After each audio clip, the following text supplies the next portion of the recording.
Paper 184 before the Sanhedrin court.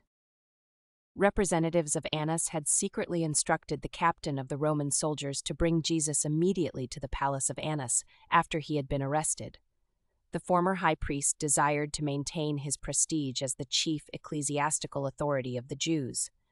He also had another purpose in detaining Jesus at his house for several hours, and that was to allow time for legally calling together the court of the Sanhedrin. It was not lawful to convene the Sanhedrin court before the time of the offering of the morning sacrifice in the temple, and this sacrifice was offered about 3 o'clock in the morning.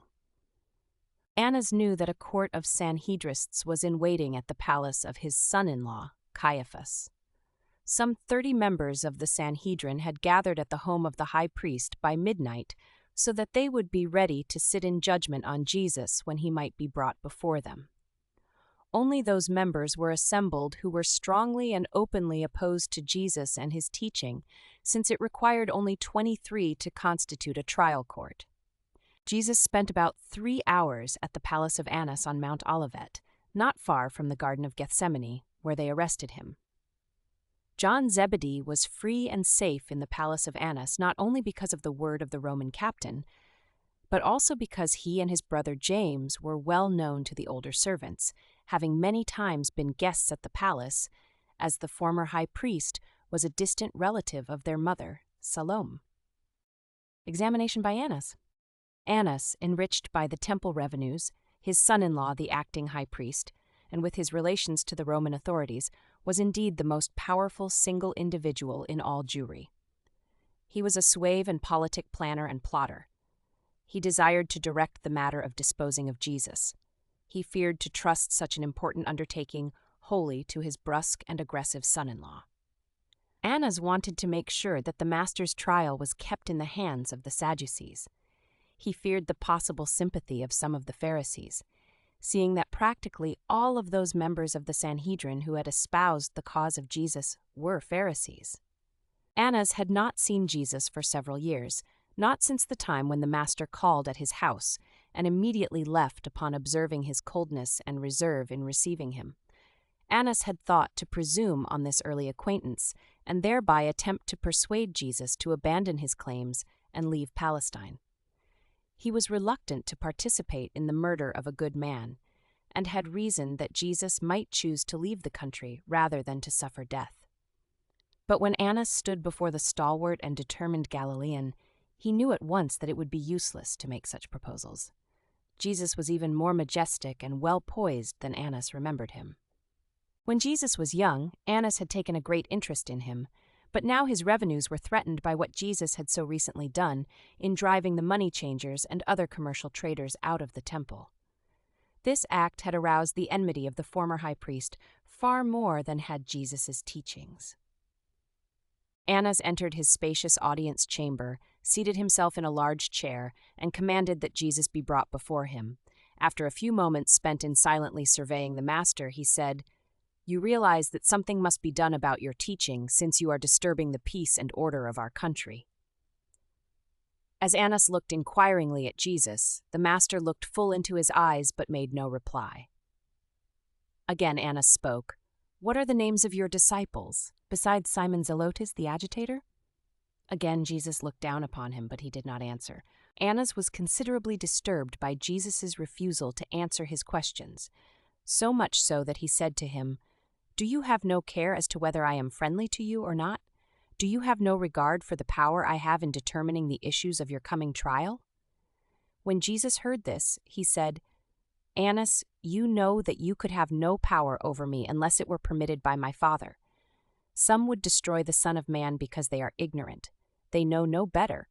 But you, friend, know what you are doing. How can you therefore reject the light of God?" The kindly manner in which Jesus spoke to Annas almost bewildered him. But he had already determined in his mind that Jesus must either leave Palestine or die, so he summoned up his courage and asked, "Just what is it you are trying to teach the people? What do you claim to be?" Jesus answered, "You know full well that I have spoken openly to the world. I have taught in the synagogues and many times in the temple where all the Jews and many of the Gentiles have heard me. In secret I have spoken nothing, Why then do you ask me about my teaching? Why do you not summon those who have heard me and inquire of them? Behold, all Jerusalem has heard that which I have spoken, even if you have not yourself heard these teachings."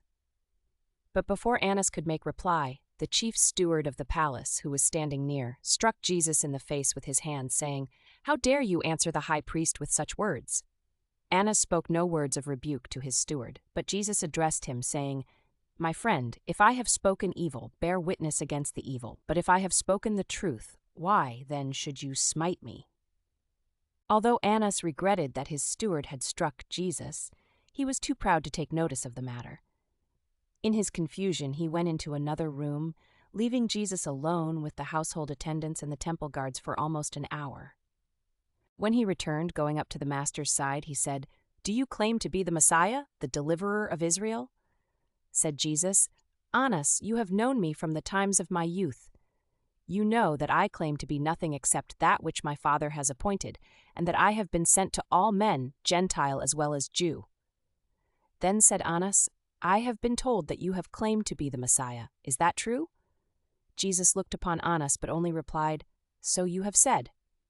About this time messengers arrived from the palace of Caiaphas to inquire what time Jesus would be brought before the court of the Sanhedrin.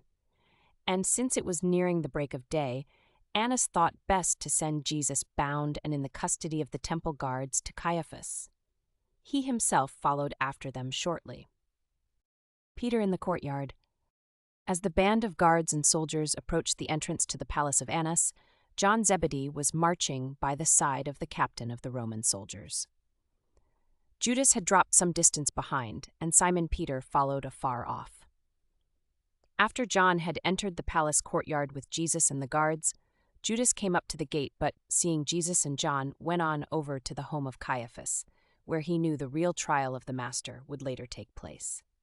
Soon after Judas had left, Simon Peter arrived, and as he stood before the gate, John saw him just as they were about to take Jesus into the palace.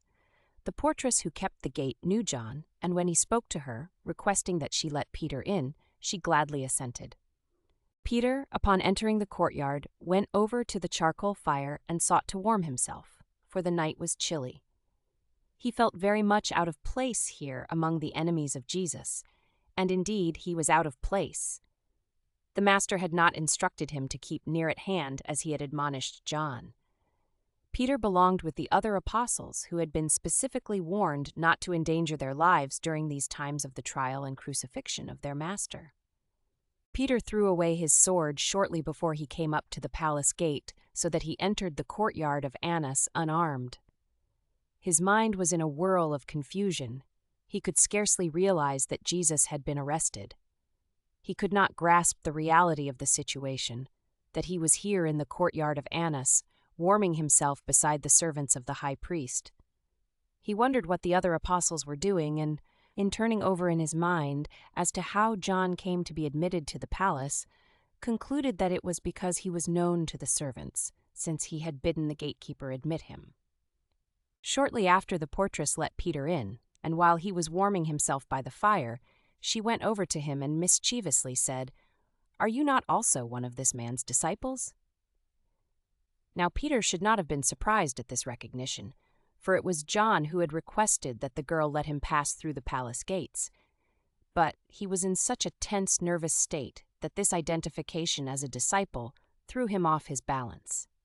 And with only one thought uppermost in his mind, the thought of escaping with his life, he promptly answered the maid's question by saying, "I am not."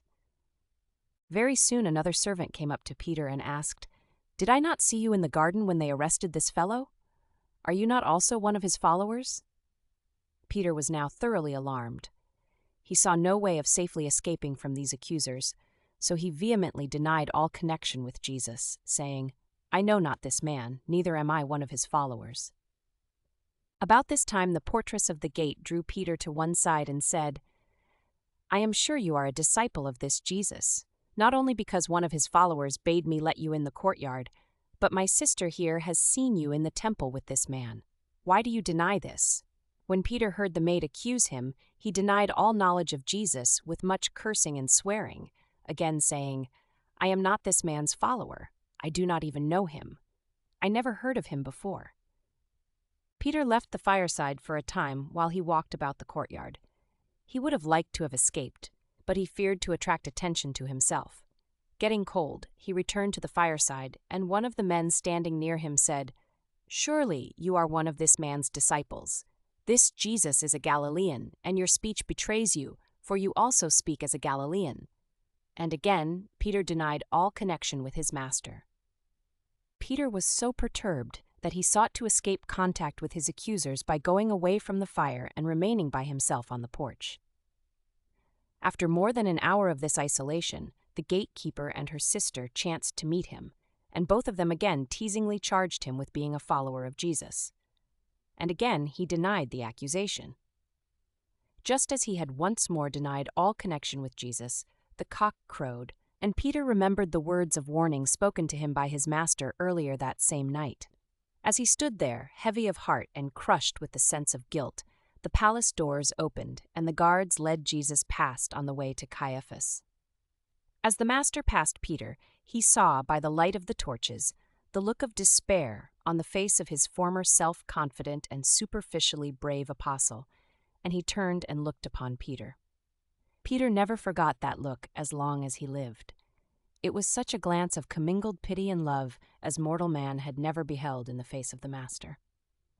After Jesus and the guards passed out of the palace gates, Peter followed them, but only for a short distance. He could not go farther. He sat down by the side of the road and wept bitterly.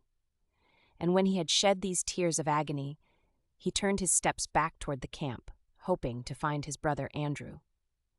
On arriving at the camp, he found only David Zebedee, who sent a messenger to direct him to where his brother had gone to hide in Jerusalem.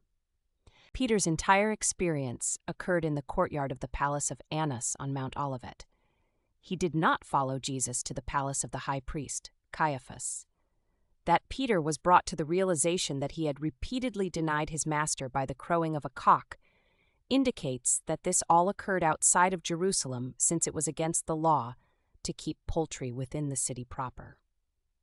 Until the crowing of the cock brought Peter to his better senses, he had only thought as he walked up and down the porch to keep warm how cleverly he had eluded the accusations of the servants, and how he had frustrated their purpose to identify him with Jesus. For the time being, he had only considered that these servants had no moral or legal right thus to question him.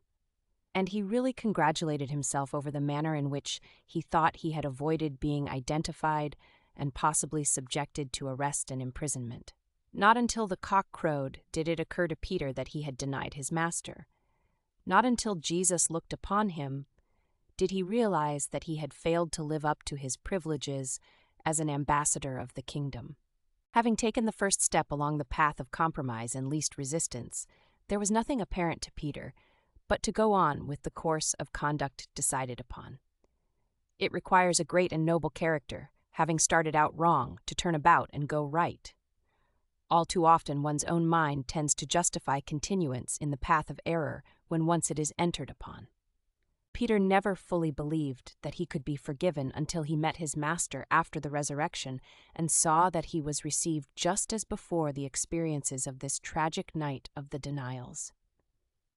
Before the court of Sanhedrists, it was about 3:30 this Friday morning when the chief priest, Caiaphas, called the Sanhedrist court of inquiry to order and asked that Jesus be brought before them for his formal trial.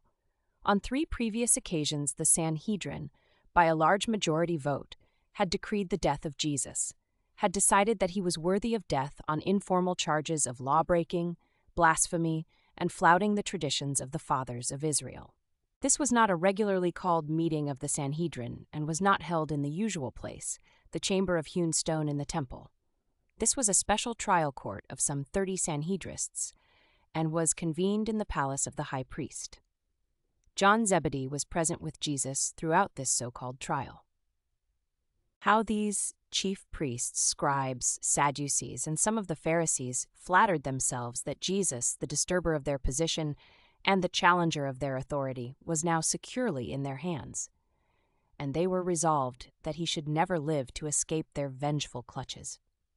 Ordinarily, the Jews, when trying a man on a capital charge, proceeded with great caution and provided every safeguard of fairness in the selection of witnesses and the entire conduct of the trial. But on this occasion, Caiaphas was more of a prosecutor than an unbiased judge. Jesus appeared before this court clothed in his usual garments and with his hands bound together behind his back. The entire court was startled and somewhat confused by his majestic appearance. Never had they gazed upon such a prisoner, nor witnessed such composure in a man on trial for his life.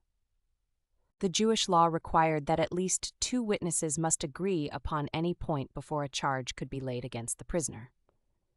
Judas could not be used as a witness against Jesus because the Jewish law specifically forbade the testimony of a traitor. More than a score of false witnesses were on hand to testify against Jesus. But their testimony was so contradictory and so evidently trumped up that the Sanhedrists themselves were very much ashamed of the performance. Jesus stood there, looking down benignly upon these perjurers, and his very countenance disconcerted the lying witnesses. Throughout all this false testimony, the Master never said a word. He made no reply to their many false accusations. The first time any 2 of their witnesses approached even the semblance of an agreement was when 2 men testified that they had heard Jesus say, in the course of one of his temple discourses, that he would destroy this temple made with hands, and in 3 days make another temple without hands. That was not exactly what Jesus said, regardless of the fact that he pointed to his own body when he made the remark referred to. Although the high priest shouted at Jesus, "Do you not answer any of these charges?" Jesus opened not his mouth. He stood there in silence while all of these false witnesses gave their testimony. Hatred, fanaticism, and unscrupulous exaggeration so characterized the words of these perjurers that their testimony fell in its own entanglements. The very best refutation of their false accusations was the Master's calm and majestic silence. Shortly after the beginning of the testimony of the false witnesses, Annas arrived and took his seat beside Caiaphas. Annas now arose and argued that this threat of Jesus to destroy the temple was sufficient to warrant 3 charges against him. Number 1, that he was a dangerous traducer of the people, that he taught them impossible things and otherwise deceived them. Number 2, that he was a fanatical revolutionist in that he advocated laying violent hands on the sacred temple, else how could he destroy it? Number 3, that he taught magic inasmuch as he promised to build a new temple, and that without hands, already had the full Sanhedrin agreed that Jesus was guilty of death-deserving transgressions of the Jewish laws, but they were now more concerned with developing charges regarding his conduct and teachings, which would justify Pilate in pronouncing the death sentence upon their prisoner. They knew that they must secure the consent of the Roman governor before Jesus could legally be put to death. And Annas was minded to proceed along the line of making it appear that Jesus was a dangerous teacher to be abroad among the people. But Caiaphas could not longer endure the sight of the Master standing there in perfect composure and unbroken silence. He thought he knew at least one way in which the prisoner might be induced to speak. Accordingly, he rushed over to the side of Jesus and, shaking his accusing finger in the Master's face, said, "I adjure you, in the name of the living God, that you tell us whether you are the deliverer, the Son of God." Jesus answered Caiaphas, "I am. Soon I go to the Father, and presently shall the Son of Man be clothed with power, and once more reign over the hosts of heaven." When the high priest heard Jesus utter these words, he was exceedingly angry, and rending his outer garments, he exclaimed, "What further need have we of witnesses? Behold, now have you all heard this man's blasphemy. What do you now think should be done with this lawbreaker and blasphemer?" And they all answered in unison, "He is worthy of death. Let him be crucified." Jesus manifested no interest in any question asked him when before Annas or the Sanhedrists, except the one question relative to his bestowal mission. When asked if he were the Son of God, he instantly and unequivocally answered in the affirmative. Annas desired that the trial proceed further, and that charges of a definite nature regarding Jesus' relation to the Roman law and Roman institutions be formulated for subsequent presentation to Pilate. The counselors were anxious to carry these matters to a speedy termination. not only because it was the preparation day for the Passover and no secular work should be done after noon, but also because they feared Pilate might any time return to the Roman capital of Judea, Caesarea, since he was in Jerusalem only for the Passover celebration. But Annas did not succeed in keeping control of the court. After Jesus had so unexpectedly answered Caiaphas, the high priest stepped forward and smote him in the face with his hand. Annas was truly shocked as the other members of the court, in passing out of the room, spit in Jesus' face, and many of them mockingly slapped him with the palms of their hands. And thus, in disorder and with such unheard-of confusion, this first session of the Sanhedrist trial of Jesus ended at 4:30. 30 prejudiced and tradition-blinded false judges, with their false witnesses, are presuming to sit in judgment on the righteous creator of a universe. And these impassioned accusers are exasperated by the majestic silence and superb bearing of this God-man. His silence is terrible to endure. His speech is fearlessly defiant. He is unmoved by their threats and undaunted by their assaults. Man sits in judgment on God, but even then, he loves them and would save them if he could. The Hour of Humiliation. The Jewish law required that, in the matter of passing the death sentence, there should be 2 sessions of the court. This second session was to be held on the day following the first, and the intervening time was to be spent in fasting and mourning by the members of the court. But these men could not await the next day for the confirmation of their decision that Jesus must die. They waited only 1 hour. In the meantime, Jesus was left in the audience chamber in the custody of the temple guards, who, with the servants of the high priest, amused themselves by heaping every sort of indignity upon the Son of Man. They mocked him, spit upon him, and cruelly buffeted him. They would strike him in the face with a rod and then say, "Prophesy to us, you the deliverer, who it was that struck you."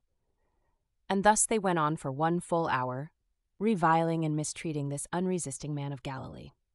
During this tragic hour of suffering and mock trials before the ignorant and unfeeling guards and servants, John Zebedee waited in lonely terror in an adjoining room. When these abuses first started, Jesus indicated to John by a nod of his head that he should retire. The master well knew that, if he permitted his apostle to remain in the room to witness these indignities, John's resentment would be so aroused as to produce such an outbreak of protesting indignation as would probably result in his death. Throughout this awful hour, Jesus uttered no word. To this gentle and sensitive soul of humankind, joined in personality relationship with the God of all this universe, there was no more bitter portion of his cup of humiliation than this terrible hour at the mercy of these ignorant and cruel guards and servants, who had been stimulated to abuse him by the example of the members of this so-called Sanhedrist court. The human heart cannot possibly conceive of the shudder of indignation that swept out over a vast universe as the celestial intelligences witnessed this sight of their beloved sovereign submitting himself to the will of his ignorant and misguided creatures on the sin-darkened sphere of unfortunate Urantia. What is this trait of the animal in man which leads him to want to insult and physically assault that which he cannot spiritually attain or intellectually achieve? In the half-civilized man there still lurks an evil brutality which seeks to vent itself upon those who are superior in wisdom and spiritual attainment. Witness the evil coarseness and the brutal ferocity of these supposedly civilized men as they derived a certain form of animal pleasure from this physical attack upon the unresisting Son of Man. As these insults, taunts, and blows fell upon Jesus, he was undefending but not defenseless. Jesus was not vanquished, merely uncontending in the material sense. These are the moments of the Master's greatest victories in all his long and eventful career as maker, upholder, and savior of a vast and far-flung universe. Having lived to the full a life of revealing God to man, Jesus is now engaged in making a new and unprecedented revelation of man to God. Jesus is now revealing to the worlds the final triumph over all fears of creature personality isolation. The Son of Man has finally achieved the realization of identity as the Son of God. Jesus does not hesitate to assert that he and the Father are one, and on the basis of the fact and truth of that supreme and supernal experience, he admonishes every kingdom believer to become one with him, even as he and his Father are one. The living experience in the religion of Jesus thus becomes the sure and certain technique whereby the spiritually isolated and cosmically lonely mortals of Earth are enabled to escape personality isolation with all its consequences of fear and associated feelings of helplessness.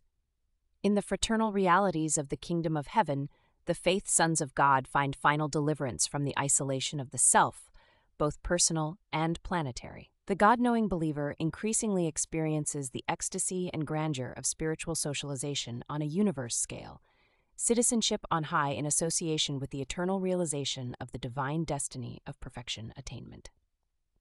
The second meeting of the court. At 5:30 o'clock, the court reassembled, and Jesus was led into the adjoining room where John was waiting. Here the Roman soldier and the temple guards watched over Jesus while the court began the formulation of the charges which were to be presented to Pilate. Annas made it clear to his associates that the charge of blasphemy would carry no weight with Pilate.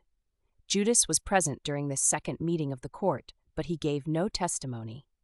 This session of the court lasted only a half hour, and when they adjourned to go before Pilate, they had drawn up the indictment of Jesus as being worthy of death under 3 heads. Number 1, that he was a perverter of the Jewish nation. He deceived the people and incited them to rebellion. Number 2, that he taught the people to refuse to pay tribute to Caesar. Number 3, that by claiming to be a king and the founder of a new sort of kingdom, he incited treason against the emperor. This entire procedure was irregular and wholly contrary to the Jewish laws. No 2 witnesses had agreed on any matter except those who testified regarding Jesus' statement about destroying the temple and raising it again in 3 days. And even concerning that point, no witnesses spoke for the defense, and neither was Jesus asked to explain his intended meaning. The only point the court could have consistently judged him on was that of blasphemy, and that would have rested entirely on his own testimony. Even concerning blasphemy, they failed to cast a formal ballot for the death sentence. And now, they presumed to formulate 3 charges with which to go before Pilate, on which no witnesses had been heard, and which were agreed upon while the accused prisoner was absent. When this was done, 3 of the Pharisees took their leave. They wanted to see Jesus destroyed, but they would not formulate charges against him without witnesses and in his absence. Jesus did not again appear before the Sanhedrist court. They did not want again to look upon his face as they sat in judgment upon his innocent life. Jesus did not know as a man of their formal charges until he heard them recited by Pilate.